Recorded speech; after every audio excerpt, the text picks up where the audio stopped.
Ustaz, apa hak suami terhadap HP istri? Karena banyak pertengkaran gara-gara HP.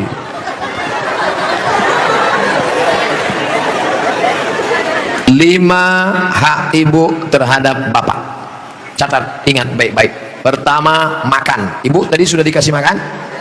Yang kedua, pakaian. Ibu sudah dikasih pakaian? Karena sekarang banyak perempuan yang tidak diberi pakaian oleh suaminya.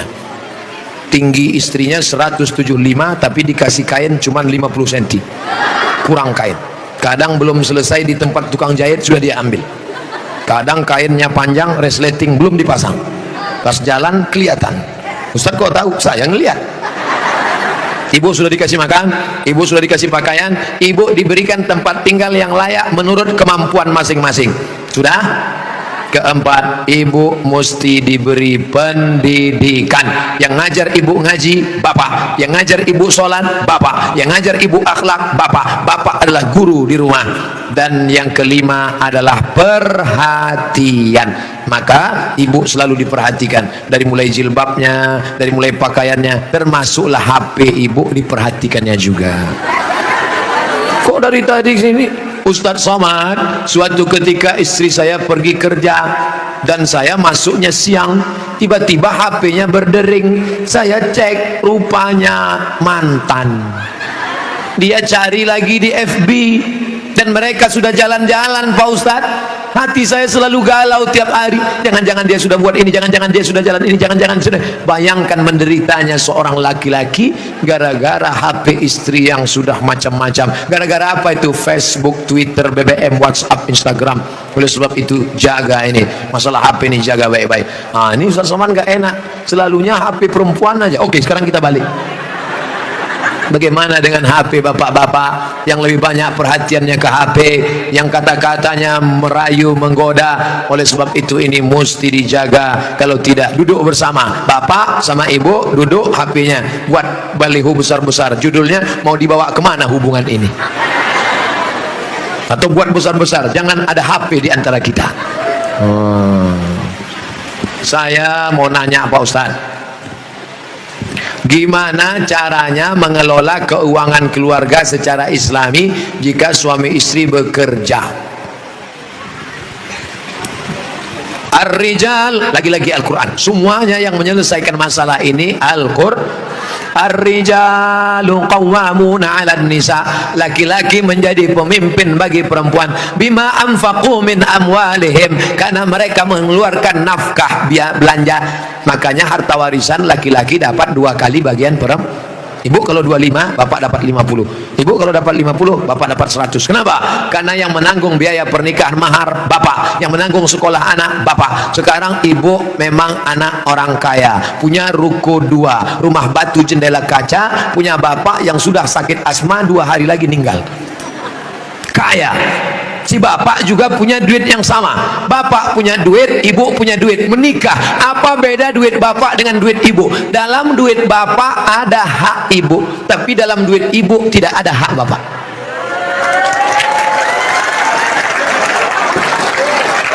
Dalam uang bapak ada kewajiban nafkah untuk ibu, dalam duit ibu tidak ada. Tapi karena ibu cinta mati, maka ibu berkata, "Mas, aku tahu engkau kere, miskin, susah melarat, tapi aku sudah terlanjur cinta padamu. Jangankan uang ini, nyawaku pun kuberikan. Ambillah semuanya, dengan syarat jangan kau nikah lagi."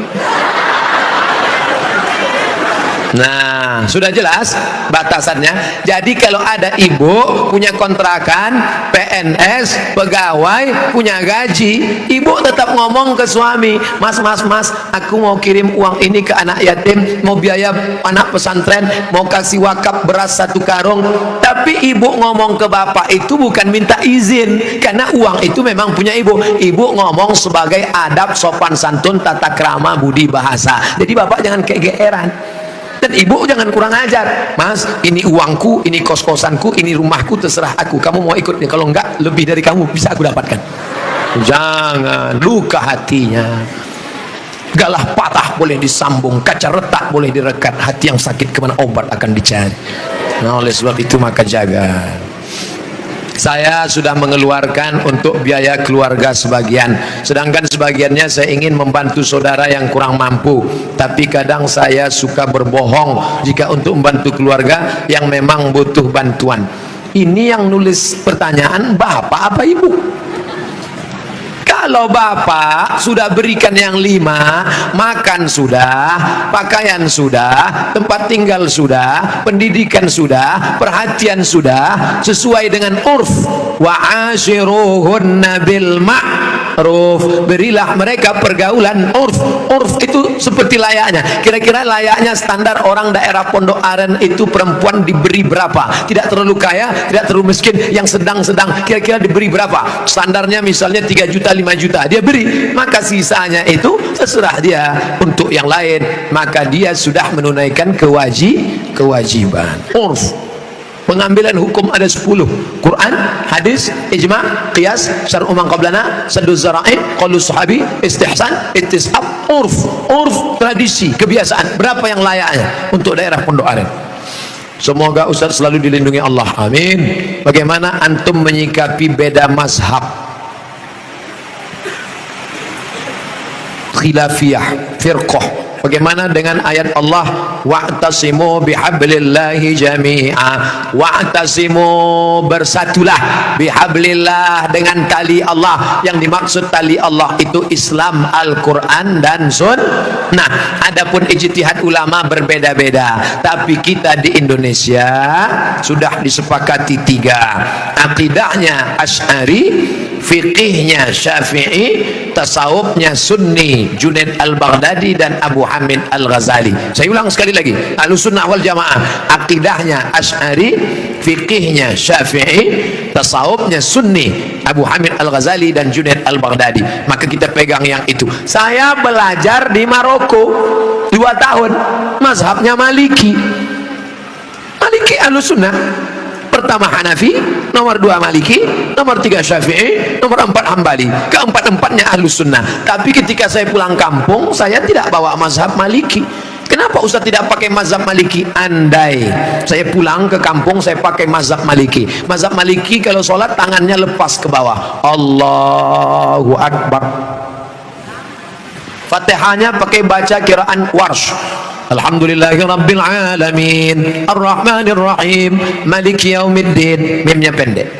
Kemudian enggak pakai bismillah, Allahu Akbar, Alhamdulillahirabbil alamin, enggak ada bismillah. Kunut subuhnya sebelum rukuk, walam yakul lahu kufuwan ahad, baca kunutnya enggak bunyi. Andai saya buat sholat subuh seperti ini di masjid dekat rumah saya, Allahu Akbar, Alhamdulillahirabbil alamin, Ar-Rahmanir Rahim, Maliki Yaumiddin. Selesai sholat pasti jamaah komplain semua, tolong sholatnya diulang, tadi imamnya ISIS. Menimbulkan fitnah karena mereka tidak tahu. Di sini diajarkan qiraat 7 mutawatirah, ditambah 3 masyhurah, ditambah 4 syazah, 14 qiraat dipelajari di sini. Ditambah lagi nagham, bayati, sobana, awan, sika, jaharka, bayati, ras. Faham mereka tajwidnya, tapi tidak semua masyarakat ngerti. Andai anak pesantren Al-Qur'aniyah sholat di luar masjid, dibacanya qiraat lain, walam yakul lahu kufuwan ahad, maka makmum dengar, wah ini aliran sesat ini. Bukan berarti dia salah, tapi dia takut menimbulkan Nah, maka dalam masalah-masalah yang kita sepakati, mari kita berlapang dada. Adapun yang kita sudah berbeda, mari kita terima perbedaan selama dia masih Ahlus Sunnah wal Jamaah. Syekh Abdurrahman Sudes, Imam Masjidil Haram, selama di Makkah nggak pernah pakai bismillah jahar. Allahu Akbar. Bismillahirrahmanirrahim. Alhamdulillahi Rabbil Alamin Ar-Rahmanir-Rahim. Tapi begitu beliau jadi imam di Istiqlal, Allahu Akbar, Bismillahirrahmanirrahim. Loh, kok si Abdurrahman Sudes di Istiqlal pakai bismillah jahar? Dia tahu orang Jakarta mazhabnya Syafi'i. Mazhab Syafi'i bismillahnya jahar. Mazhab Hanafi Hambali bismillahnya sir. Bismillahirrahmanirrahim. Mazhab Maliki nggak pakai bismillah sama sekali. Ketiga mazhab ini Ahlus Sunnah wal Jamaah. Tapi kalau mayoritas masyarakatnya Syafi'i, jangan bawa mazhab lain, karena khawatir memecah belah umat. Menjaga persatuan lebih diutamakan daripada mengamalkan mazhab. Begitu yang diamalkan oleh para ulama. Kan ulama mengkategorikan bid'ah ada dua, bid'ah hasanah. Pertanyaannya Ustaz, kan Rasul bersabda kullu bid'atin dhalalah, kullu bid'atin dhalalah wa kullu dhalalatin finnar. Hadis ini kata Imam Nawawi hadisnya umum, hadis umum. Tolong belikan saya ayam, tolong belikan saya ayam. Ayamnya umum, ayam penyet, ayam patah, ayam pop, ayam sungsang, ayam fried chicken, ayam panggang, ayam bakar, ayam kampung, ayam hutan. Ayam apa? Setelah di jalan dia bingung, ini ayam apa? Nelpon sekali lagi, ayam apa? Ayam pop. Maka yang pertama tadi umum, dikhususkan oleh yang kedua. Begitu juga kata Imam Nawawi yang mensyarah hadis Sahih Muslim, kullu bid'atin dhalalah, semua yang bid'ah itu sesat, umum. Tapi kemudian dikhususkan oleh hadis, man sanna fil islami sunnatan hasanatan, siapa yang membuat tradisi yang baik, falahu ajruha, dia dapat pahalanya, wa ajru man amila biha, dan orang lain yang melakukannya, selama tidak bertentangan dengan Quran dan Sunnah. Nah, sekarang ada orang mendefinisikan bid'ah hanya dengan 5 jari. Kalau tidak dilakukan Nabi, bid'ah. Kalau sudah bid'ah, masuk neraka. Kalau begitu pembahasannya, nanti kamu bisa memasukkan sahabat Nabi dalam neraka. Contohnya, ada sahabat Nabi yang sholat dari Isya sampai subuh ayatnya kul huwallah. Wal maghdubi alaihim waladdallin amin. Qul huwallahu ahad, Allahu samad. Rakaat kedua qul huwallahu ahad, Allahu samad. Rakaat berikutnya qul huwallahu ahad, Allahu samad. Rakaat berikutnya qul huwallahu. Itu pernah enggak dibuat Nabi? Enggak pernah. Kalau dipakai definisi, kalau enggak dibuat Nabi bid'ah, berarti sholat pakai qul huwallahu dari Isya sampai subuh bid'ah, masuk neraka. Nama sahabat Nabi yang sholat begitu siapa? Qatadah bin Nu'man dalam kitab hadis Musnad Ahmad bin Hambal. Tapi perbuatan itu dibenarkan Nabi, sunnah takririyah. Oke, itu Nabi masih hidup. Bagaimana dengan Abu Hurairah? Abu Hurairah sebelum tidur malam menyimpul tali 2000 simpul tali dipakai bertasbih sebelum tidur malam. Subhanallah, subhanallah, subhanallah, subhanallah, subhanallah. Ada diajarkan Nabi, hai orang-orang beriman, sebelum kau tidur malam ambil tali jemuran, buat 2000 simpul, sebelum tidur petik 2000. Ada? Tidak ada. Jadi kalau didefinisikan, kalau tidak dibuat Nabi bid'ah, engkau sudah memasukkan sahabat Nabi ke dalam neraka, karena definisi yang singkat, yang pendek, pemiskinan. Oleh sebab itu ulama faham, sudah saya tulis lengkap dengan dalil-dalilnya 444 halaman terkait masalah bid'ah. Tidak semudah itu saudaraku. Ada namanya Imam Ibnu Taimiyah. Imam Ibnu Taimiyah kalau selesai salat subuh, dia tidak keluar masjid, dia melihat ke atas membaca Al-Fatihah sampai terbit matahari. Bismillahirrahmanirrahim. Alhamdulillahirabbil alamin arrahmanirrahim maliki yaumiddin iyyaka na'budu wa iyyaka nasta'in, sampai terbit matahari. Itu tidak pernah dilakukan Nabi. Kalau dipakai definisi, kalau tidak dilakukan Nabi bid'ah, berarti Ibnu Taimiyah sudah membuat bid'ah karena membaca Al-Fatihah dari sejak salat subuh sampai terbit matahari. Maka jangan katakan bid'ah kalau tidak dibuat Nabi bid'ah. Ini tidak betul. Yang betul adalah kalau tidak ada dalilnya bid'ah. Selama ada dalil hadis qauli, hadis fi'li, hadis takriri, perbuatan sahabat, qiyas, ijma', maka perbuatan itu tidak bid'ah. Bagaimana pandangan Ustadz dengan laki-laki yang berambut panjang? Apakah itu termasuk menyerupai perempuan? Saya belajar ke salah seorang syekh. Ketika itu ada yang nanya, "Syekh, apa betul Nabi Muhammad itu rambutnya panjang?" Maka syekh menjawab, Nabi Muhammad itu tinggalnya di gurun pasir. Gurun pasir itu cuacanya panas. Maka kalau rambutnya pendek, nanti cahaya matahari kena ke kepala, maka dia bisa pusing, panas, dehidrasi, kurang cairan. Makanya Bapak Ibu ketika di Makkah disuruh pakai topi, pakai payung supaya jangan kena panas. Nabi kepalanya ditutup dengan 3. Yang pertama, rambutnya. Rambut Nabi itu dari depan panjang sampai ke belakang. Yang kedua, ditutup dengan qalansuah, topi. Setelah itu ditutup dengan imamah sorban. Kalau di atas kepala dililitkan namanya imamah. Kalau diletakkan di tengkuk namanya burdah. Kalau diletakkan di kepala seperti kerudung namanya ghutrah, bukan serben. Jadi Nabi kepalanya ditutupi dengan 3. Pertama, rambutnya panjang sampai ke tengkuk, dari depan ini sampai ke tengkuk segini, tebal. Yang kedua, qalansuah, kain penutup. Setelah itu baru sorban. Maka kami pun ketika kuliah dulu di Arab pakai sorban.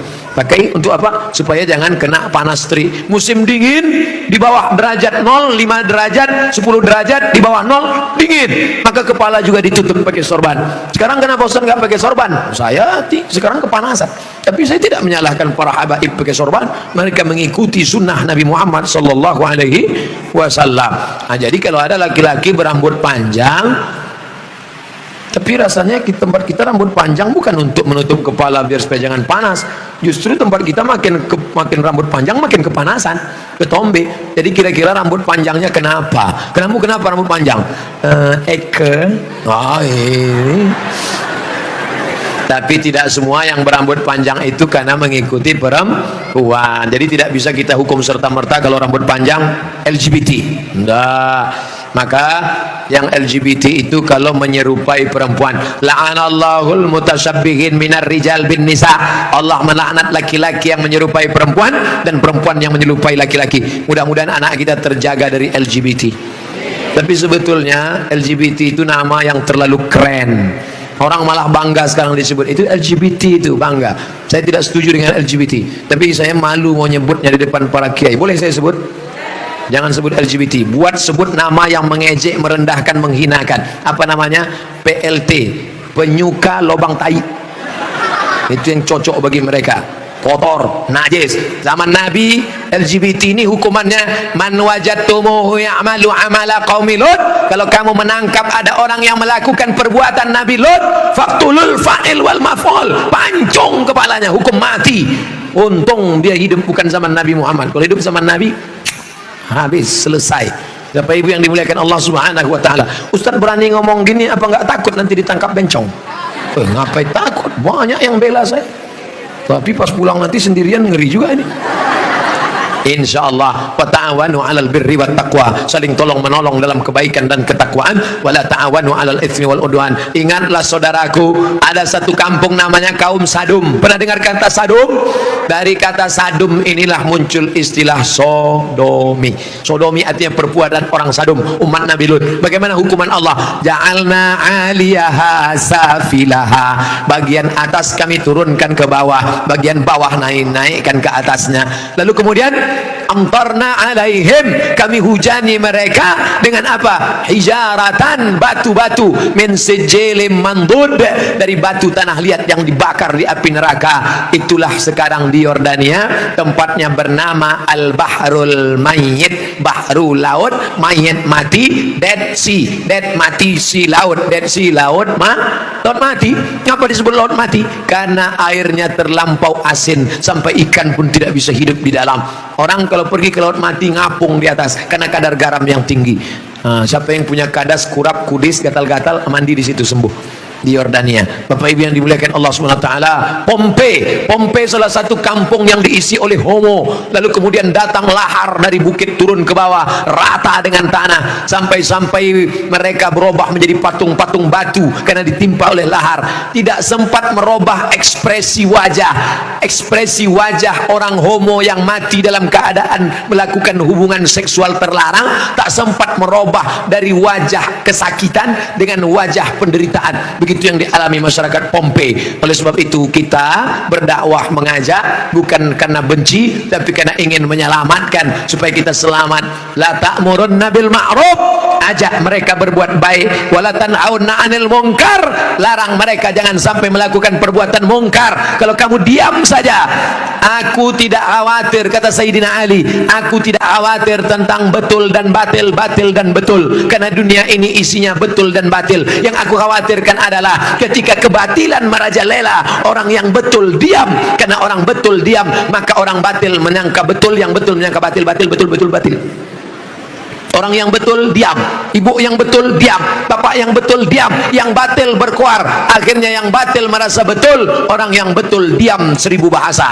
As-sakitu anil haq syaitan akhras. Orang yang betul tapi diam melihat kebenaran diinjak-injak, dia adalah syaitan akhras, setan bisu. Begitu kata Imam Abu Ali Ad-Daqqaq yang dikutip oleh Imam An-Nawawi dalam kitab Al-Minhaj Syarah Sahih Muslim Ibn Al-Hajjaj. Maka bersuaralah saudaraku, anak-anak muda, lawan kemungkaran ini, terus berperang dengan HP-mu. HP-mu adalah senjata, bukan menebarkan kebencian, bukan menebarkan hoax, tapi dalam rangka watawasau bil haq watawasau bis sabr. Allahu akbar.